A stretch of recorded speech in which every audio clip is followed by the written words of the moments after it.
Hello everyone. तर आज होता संडे आणि संडे म्हटलं सगळ्यांना आठवतं नॉनव्हेज. मला आज सुट्टी पण होती आणि म्हटलं चला तुमच्या सगळ्यांसाठी चिकन बनवूया. तर सगळ्यात पहिल्यांदा चिकन मॅरिनेट करून फोडणीला घातलं आणि पटापटा कांदा कापला.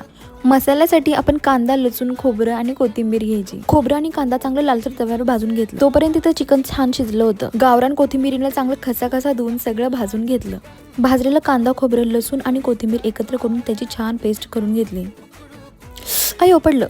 तर हे असं चिकन रश्श्यापासून बाजूला काढलं सुक्क करण्यासाठी. मग कढईत चांगलं तेल तापल्यावर त्यामध्ये आपण बारीक केलेलं वाटण छान भाजून घेतलं आणि त्यामध्ये तिखट टाकलं. तेल सुटेस तोपर्यंत वाटण छान भाजून घेतलं आणि त्यातलं अर्ध रश्श्यात टाकलं आणि अर्ध सुक्यामध्ये ठेवलं. आपल्या रश्श्याला तर छान उकळी आली. उकळी आल्यावर त्याचा वरचा तवंग सुक्यामध्ये टाकायचं म्हणजे छान चव येते. फायनली आपला आजचा मेनू तयार आहे. कोथिंबीर टाकून छान सर्व करून घेऊया. तोपर्यंत इथं माझी मम्मी मस्तपैकी टमटमीत फुगलेल्या भाकऱ्या करत होती. मस्त गरम गरम भाकरी, सुक्क पातळ चिकन तयार आहे. तर वाट कसली बघता, या जेवायला.